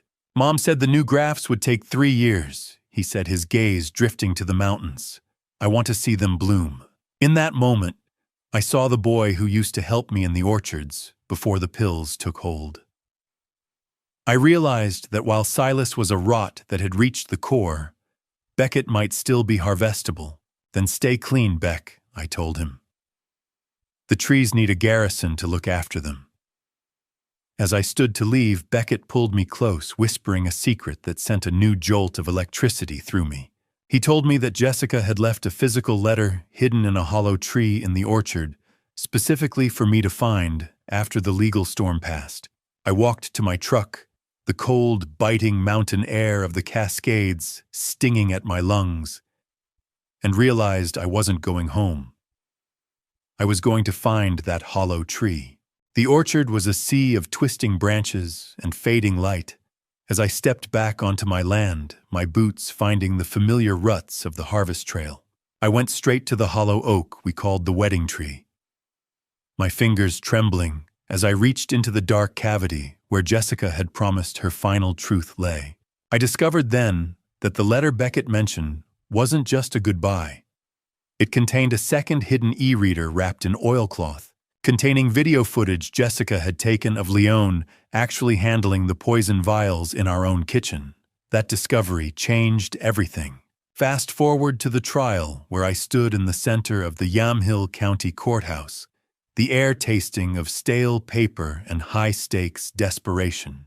I watched Leon Ross adjust her designer suit, as if a sharp blazer could hide the blood on her hands. The trial opened with the testimony of Mr. Henderson, the town's pharmacist for 30 years. He adjusted his spectacles, his hands steady as he recounted the multiple occasions Silas tried to buy restricted blood thinners. Mrs. Garrison didn't look sick to me. She looked scared. Henderson said his small-town honesty acting as a bedrock of credibility. Scared of her own kitchen, the defense team screamed objections of speculation, but the jury was already leaning in. Click. The sound of the audio recorder starting felt like the cocking of a pistol. The prosecution introduced the files retrieved from my cloud backup, and the courtroom fell into a deathly silence as the recording of Leon and Silas in the Lexus played. Hearing Leon describe me as disposable overhead caused a visible ripple of disgust among the jurors. Silas sat with his head bowed, a broken man who had already traded his soul for a plea bargain. It's just business.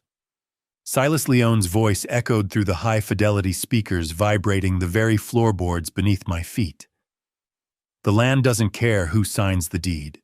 Leon's attorney tried to have the recording struck, but the judge's face was like granite.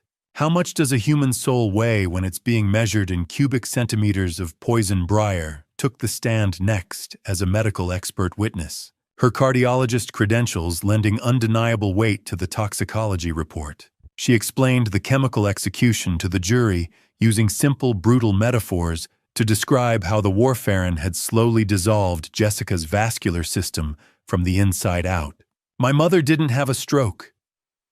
Breyer said, her professional mask finally dropping to reveal a daughter's absolute loathing as she looked directly at Leon. She was drowned in her own blood. During the testimony, Silas's lawyer produced a final shocking twist, a document showing Leon had attempted to take out a secret life insurance policy on Silas as well, suggesting my son was to be her next target. The revelation turned the two conspirators into rabid animals. Leon's cool exterior finally shattered. She stood up screaming at Silas in front of the judge, her sharp, rhythmic tapping of her pen replaced by clawing fingers. I wasn't watching her anymore. I was watching the door as the bailiff brought in the final surprise witness. The courtroom doors creaked open, and the silence that followed was heavier than the evidence we had already presented. The courtroom doors creaked open, and the silence that followed was heavier than the evidence we had already presented. I watched the color drain from Leon's face as the man she thought she had silenced, Arthur Vance, A man who looked like he'd spent his entire life in a windowless server room walked toward the witness stand. He adjusted his tie with a trembling hand as he stepped into the light, carrying a folder full of her digital footprints. Arthur had been the IT director for her firm until he was fired for discrepancies, but he hadn't left empty-handed. He revealed to the court that he had archived Leone's encrypted communications, refusing to be her digital janitor any longer. He presented clear logs of Leone coordinating the purchase of the herbal supplements and her direct cold-blooded negotiations with the energy company. I felt a surge of heat as he revealed that Leone had even begun the paperwork to declare Silas incompetent too, intending to take every cent of the fracking profits for herself. The evidence was so damning that Leone's counsel insisted she take the stand, a desperate gamble to humanize a predator. Silence. You could hear a pin drop, or perhaps the sound of a woman's soul finally hitting the floor as she took the oath. Leone's voice was dripping with condescension from the moment she began to speak. She characterized my family as a collection of liabilities and argued that her actions were a form of necessary stewardship for land being wasted by an old man and a drug addict. Her refusal to acknowledge Jessica's death as anything more than an unfortunate timing issue sent a literal chill through the gallery. The smell of her expensive, cloying perfume hit the front row like a warning. "Some people are architects of progress," she said, her voice vibrating with an arrogant shrillness, "and some are just obstacles." I sat gripped by a cold horror as she looked at the jury, clearly believing her own logic of superiority. Under cross-examination, the prosecutor asked if my wife was merely an obstacle to her commission. Leone lost her cool, her eyes flashing under the glare of the courtroom lights. She snapped that the weak deserved to be managed, justifying the poisoning as a mercy. She claimed the biological decline was already happening, and she had simply expedited a messy process.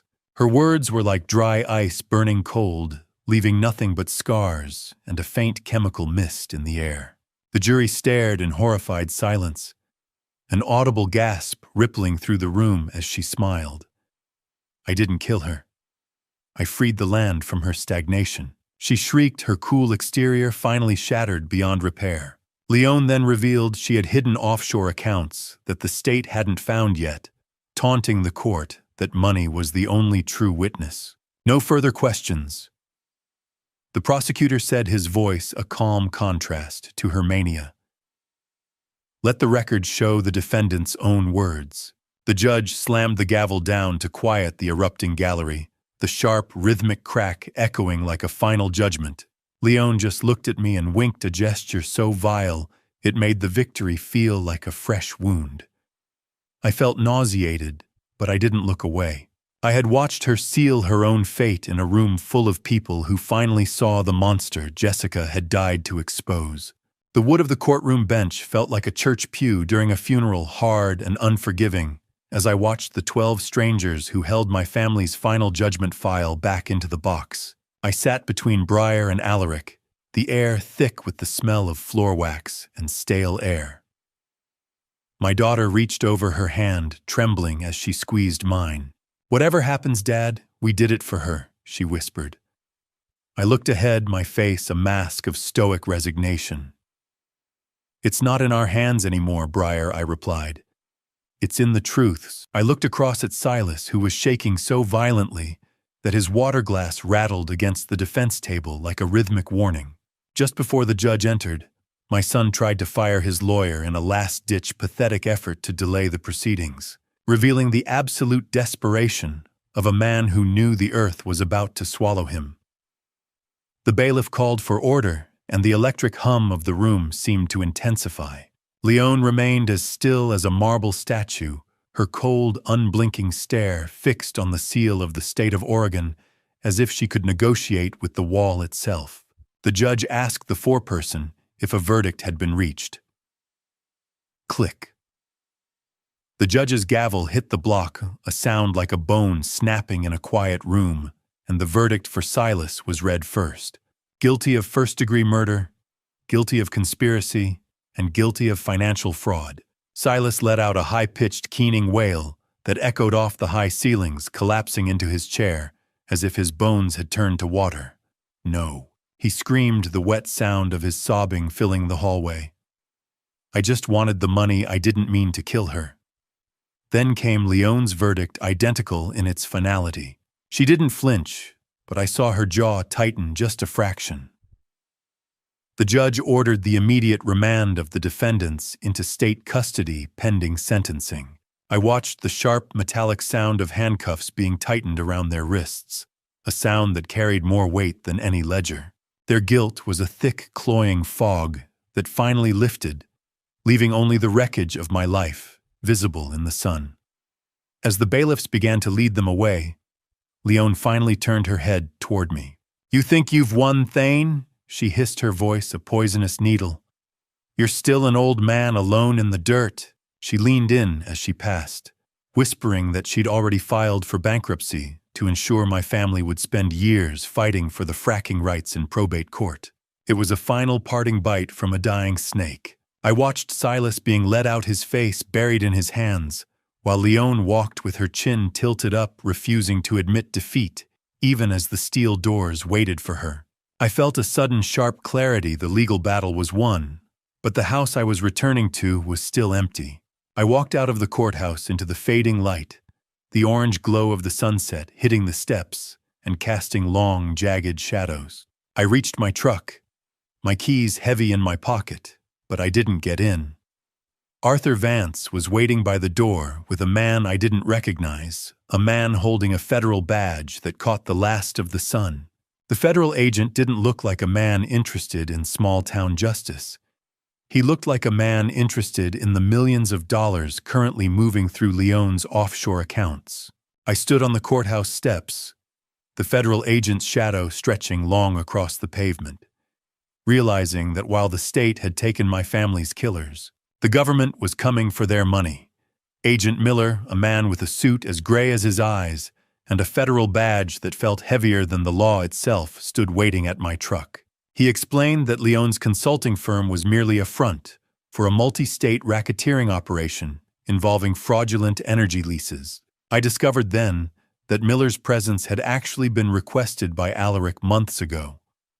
My lawyer had woven a safety net so tight that even a not guilty verdict in state court would have been met.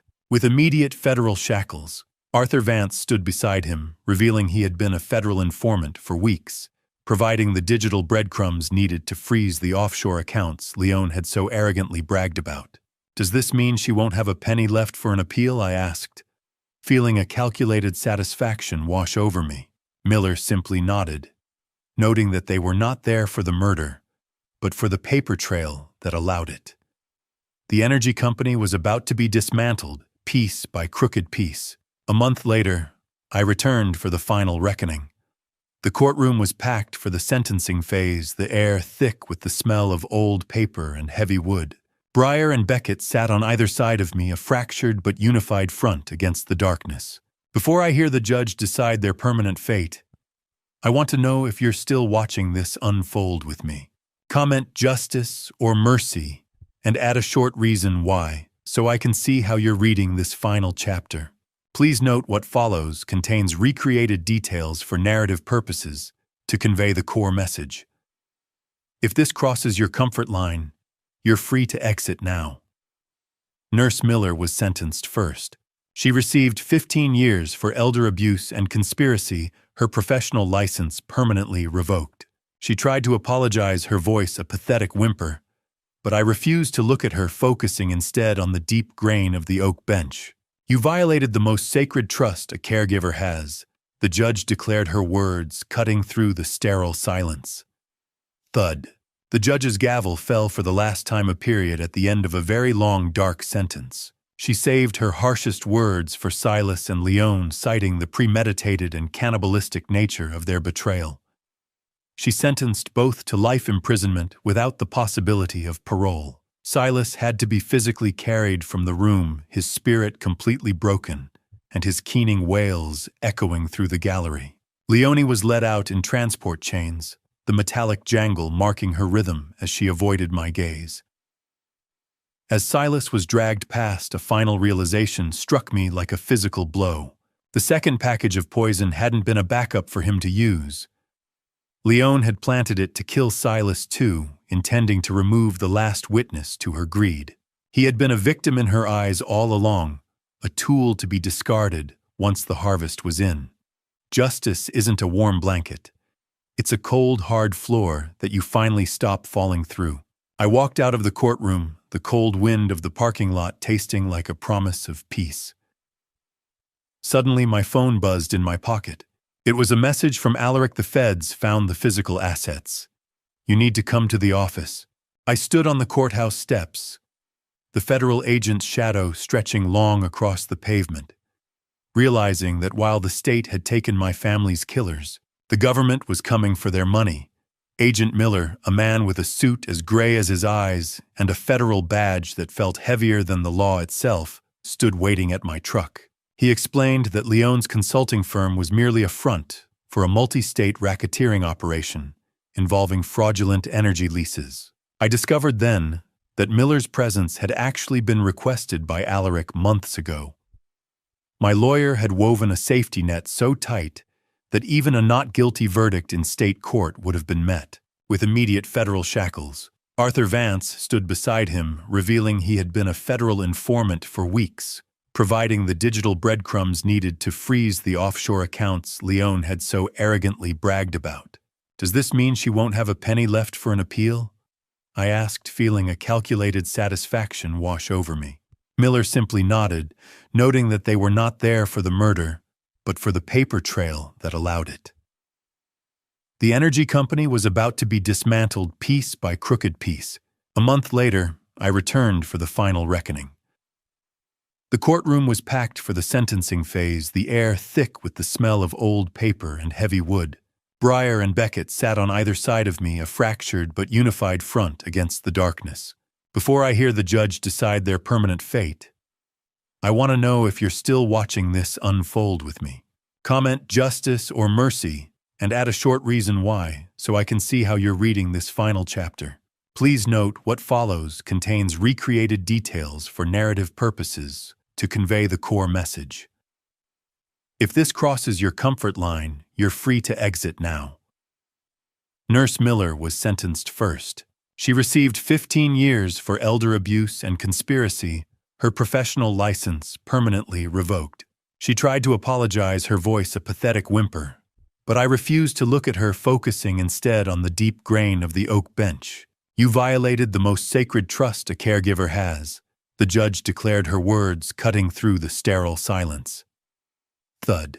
The judge's gavel fell for the last time, a period, at the end of a very long, dark sentence. She saved her harshest words for Silas and Leone, citing the premeditated and cannibalistic nature of their betrayal. She sentenced both to life imprisonment without the possibility of parole. Silas had to be physically carried from the room, his spirit completely broken, and his keening wails echoing through the gallery. Leone was led out in transport chains, the metallic jangle marking her rhythm as she avoided my gaze. As Silas was dragged past, a final realization struck me like a physical blow. The second package of poison hadn't been a backup for him to use. Leone had planted it to kill Silas too, intending to remove the last witness to her greed. He had been a victim in her eyes all along, a tool to be discarded once the harvest was in. Justice isn't a warm blanket. It's a cold, hard floor that you finally stop falling through. I walked out of the courtroom, the cold wind of the parking lot tasting like a promise of peace. Suddenly, my phone buzzed in my pocket. It was a message from Alaric. The feds found the physical assets. You need to come to the office. The end was not a closing door, but an opening of the earth. The shovel sliced through the damp, dark earth with a rhythmic thud, a sound that felt less like digging a hole and more like preparing a foundation for the century ahead. Under a clear morning sky, I watched as Breyer and Beckett worked together to position the first hazelnut sapling. The cool, metallic touch of the shovel handle was a grounding weight against the warmth of the sun on my neck. The tension of the trial had been replaced by a quiet, focused cooperation, as if the physical act of planting was finally healing the rot Silas left behind. I realized that the 150 legacy trees we planned aren't just a crop. They are a living barrier against the corporate interests that tried to swallow the valley. I discovered that Jessica had set a digital dead man switch on the e-reader that would have sent all the files to the FBI automatically if the device hadn't been accessed by a specific date. She had planned for every failure, including my own potential silence. Steady Beck Breyer said, her voice soft but firm. Keep the roots spread wide. Mom always said they need to breathe. Beckett nodded, his eyes clearer than I had seen them in a decade. I've got it, he replied. This one is for the north corner. It will be the tallest of the lot. As the first tree was secured, we took a moment to breathe in the scent of rich, damp humus and budding hazelnut trees. Breyer discussed her plans for the new clinic, while Beckett mentioned his progress in his stewardship program. The orchard was no longer a crime scene. It was a cathedral of wood and light, where the only judgment was the coming of the rain. The conservancy papers were finalized yesterday, Dad Breyer said, wiping a smudge of dirt from her forehead. No one will ever drill here. Good, I replied, leaning on my spade. Let the only things coming out of this ground be hazelnuts and memories. The rhythmic sound of the wind in the orchard clearing felt like the land itself was sighing in relief. I returned to the house to fetch water for the kids, but I found myself drawn to the e-reader sitting on the porch table. The blue glow of the screen caught my eye in the shade as I went to check a planting diagram. Chime. The digital notification sounded like a bell ringing from the bottom of a well. It was a hidden file programmed to unlock only after the official conclusion date of the trial. The title was simply For Thane, the final note. My hand trembled as I touched the glass, realizing that Jessica had one last thing to say that wasn't about the crime or the vultures. I thought the recordings were done. I thought I knew all your secrets, Jess. The final file revealed that she knew about my own secret health struggle, the heart condition I had hidden from her to spare her worry, and she had been recording messages specifically to guide me through my own recovery after she was gone. I pressed play, and as Jessica's voice filled the porch, her tone wasn't sharp with accusation or heavy with grief. It was as light as the wind in the trees, and she said the one thing I never expected to hear. The first word out of her mouth wasn't my name, but a promise she'd made 40 years ago. Jessica's voice didn't ask for justice. She asked me to remember that even the most scarred land can yield a sweet harvest if you're patient enough to let the rot burn away. As I sat on the porch, the recording revealed a digital trust Jessica had been building for years, hidden behind layers of code that Silas could never touch, specifically designed to fund Beckett's recovery and long-term care. It was the final move in her game, protecting the pawn she knew was most vulnerable. A year has passed since that morning on the porch, and the Garrison farm is thriving under its new conservancy status. It is autumn in Oregon, a season of golden, long-shadowed light, and the intoxicating smell of roasted hazelnuts. I stand in the main orchard, with Beckett watching the steady mechanical hum of the harvest equipment as it moves between the rows. Beckett is sober and steady-handed now, his movements purposeful as he oversees the largest harvest in our family's history. These trees are heavy with nuts that Silas once dismissed as worthless dirt. Look at the weight on these branches, Dad Beckett says, a grin breaking across his weathered face. Mom was right about the new graft. She usually was, Beck, I reply, leaning against the rough bark of a sturdy oak. It just took the rest of us a while to catch up. The rhythmic thrum of the harvester replaces the high-tension silence that once haunted these groves, signaling a return to the natural order of the valley. Whoosh! The fire caught the first envelope, a flash of orange that tasted like freedom. I returned to the house later that afternoon to find a stack of unopened envelopes from the Oregon State Penitentiary, all from Silas. For a year, he has sent a weekly barrage of apologies, justifications, and desperate requests for money to fund a new legal appeal. I carry them to the backyard, the weight of the paper feeling like a burden I am no longer required to carry for a son who still refuses to take true accountability. He's still trying to sell me a version of the truth I've already buried.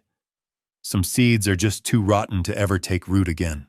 I drop the stack of letters into a rusted burn barrel, the warmth of the metal comforting against the chilly evening air. I watch the flames lick at the desperate, familiar handwriting. The smoke was a thin gray ghost dancing over the orchard, the only spirit left that didn't belong to the land. I stand there until only white ash remains, feeling the last of the vulture's grip release my heart. The crisp, papery sound of the burning letters is the only eulogy Silas deserves. Rest in peace, Jessica, I whisper as the sun dips below the horizon. The house is quiet now. Let the wind take the rest. I caught a glimpse of the last letter in the pile before it turned to carbon. Silas had started a consulting business inside the prison, proving that the wolf within him hasn't changed at all. I turned away from the embers, but as I reached the porch, I saw a familiar silhouette standing by the front gate. Not a predator this time, but a visitor I had waited a lifetime to welcome properly. The gate creaked, a sound I had once feared when it heralded the arrival of predators, but now it sounded like a greeting from an old friend. I didn't need to check the security feed anymore. I knew the slow and steady arrival of Alaric Benedict's heavy sedan. It brought the weight of the law to my land one last time, but this time, it was for the right reasons. As the car came to a halt, Alaric stepped out, but he wasn't alone. He was accompanied by a woman from the state archives. They had come to officially record Jessica's hybrid tree as a historical agricultural landmark, ensuring her brilliance was etched into the state's heritage. We walked together toward the center of the newly protected 50 acres, the gold-tinted light of an Oregon autumn filtering through the leaves. At the boundary of the conservancy, we gathered around a granite boulder. Beckett and Breyer helped me pull back the canvas to unveil a modest bronze plaque. I ran my fingers over the cool, smooth surface, reading the words, "The Jessica Garrison Memorial Conservancy." Alaric read the official charter aloud, his voice steady, as he navigated the legal language that forbade any mineral or gas extraction in perpetuity. "She always wanted the orchard to be a sanctuary," Thane Alaric said, looking out over the rows. "Now it's permanent." The law finally caught up to the land, and the greed that almost claimed this soil has been buried for good. We moved deeper into the heart of the orchard, where the final hole remained. Tree number 150, a hybrid Jessica had spent years perfecting, sat in its burlap wrap. I invited Beckett and Breyer to hold the sapling together, their hands steady as they positioned the future. I took up the shovel, the rhythmic sound of the metal meeting, the damp earth acting as a pulse for the silent valley. As I shoveled the last of the rich soil over the roots, I realized that the truth wasn't just in the recordings or the courtroom transcripts. It was in the resilience of the life we had preserved. By donating this land, I had effectively made the energy company's remaining surrounding leases worthless. Their multi-million-dollar gamble had collapsed because one old man refused to move, dealing a final blow to the vultures from beyond Jessica's grave. The truth is a slow-growing thing like a hazelnut tree. It takes years to root, but once it does, no storm can shake it. "This is the last one," Dad Breyer whispered, as the sun dipped below the horizon, painting the sky in shades of honey and violet. "The circle is closed." "It's not an end," Beck, I said, looking at my youngest son. "It's the first day of the rest of the forest." The peaceful silence of a valley without secrets settled over us, smelling of crushed hazelnut leaves and cold granite. I walked back to the porch alone, picking up the e-reader one last time. I watched the screen flicker as the battery hit its final percentage. It displayed the last image Jessica ever took, a photo of me from behind, looking toward the horizon with a simple caption, "I knew you'd find me, Thane." I let the battery die, the screen fading to black as the first star appeared. I looked up and saw a flash of a white dress moving between the rows of trees, not a ghost of a victim, but a guardian of the land. The end.